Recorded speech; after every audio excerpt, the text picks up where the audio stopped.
In this video, I'm reviewing part 38 of my magazine game collection, and going to start with S&T. Actually, all 5 of the ones I'm looking at today are from Strategy and Tactics.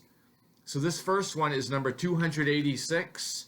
It is called Sparta versus Athens. It was a game designed by Ted Garland, and I'm not all that familiar with his designs, but the game covers the entire Peloponnesian War, and it has scenarios in it too for specific aspects of it. It uses a point-to-point map, and it also, some of the chrome in it, it has historical leaders. So if you're familiar with that period of history, you'll find it interesting. I did play the game. It's okay. That's all I have really to say about it. I didn't really write any articles on it. I would like to try it again. And obviously the magazine has some very fine articles in it as well. The next game is Strategy and Tactics number 263. It is Veracruz and the U.S. invasion of Mexico, 1847. Now this game is from the SPI era, and it's designed by Richard Berg. So it has a lot of interesting chrome in it that kind of brings some of the flavors of the Mexican-American War. I did write an article on this game, on a playthrough of it in my CSW blog quite a few years ago.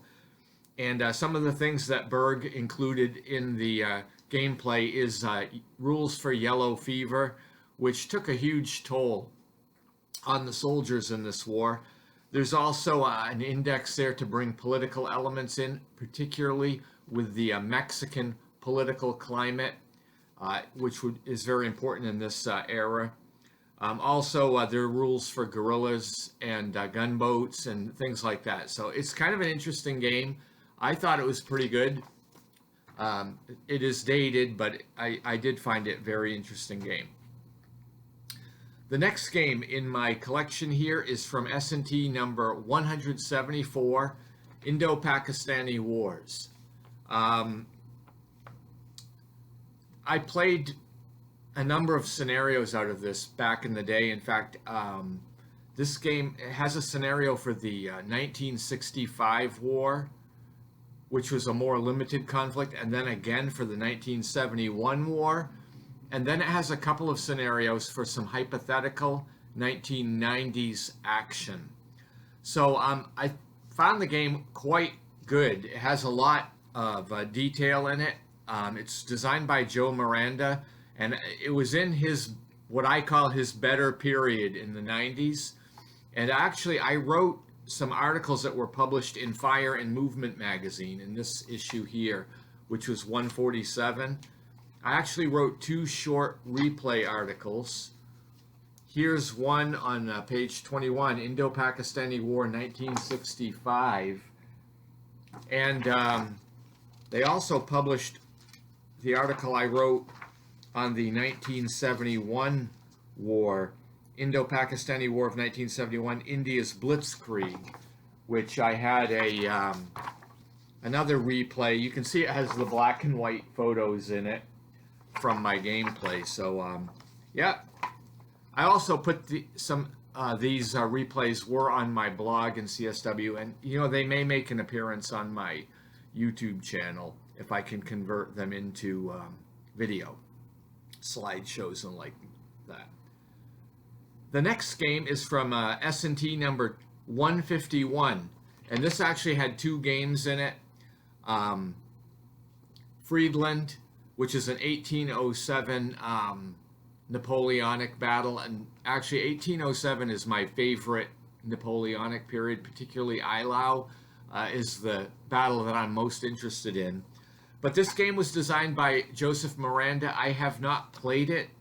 I have played Friedland before in the Napoleonic Battles system by Kevin Zucker, the Library of Napoleonic Battles. But I have not played Miranda's version. And then there's another game in here, Vittoria 1813, which I haven't looked at either. And I'm not even sure who. It says here that Vance von Voorhis designed that one. So I don't know. I've never played those. I just have them in my collection. And finally, the last game I'm looking at is S&T number 280, which I don't have the magazine for. I only have the game. It's Soldiers 1918, and this is a Thai bomber design, and it's basically a slice, maybe a 30 to 60 minute slice out of a World War I 1918 battle, at a very, very tactical level. I've never played this game. It's hypothetical, I believe, but it's kind of like a historical fiction.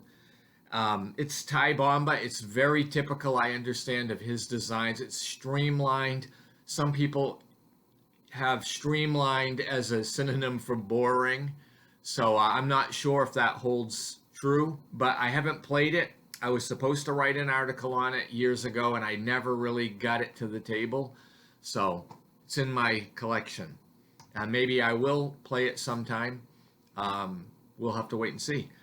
But that is part 38 of my magazine game collection. If you've stayed with me this long, thanks for watching. If you have any comments on any of these games that I've reviewed today, please feel free to make a comment in this video. Thanks, and have a great day.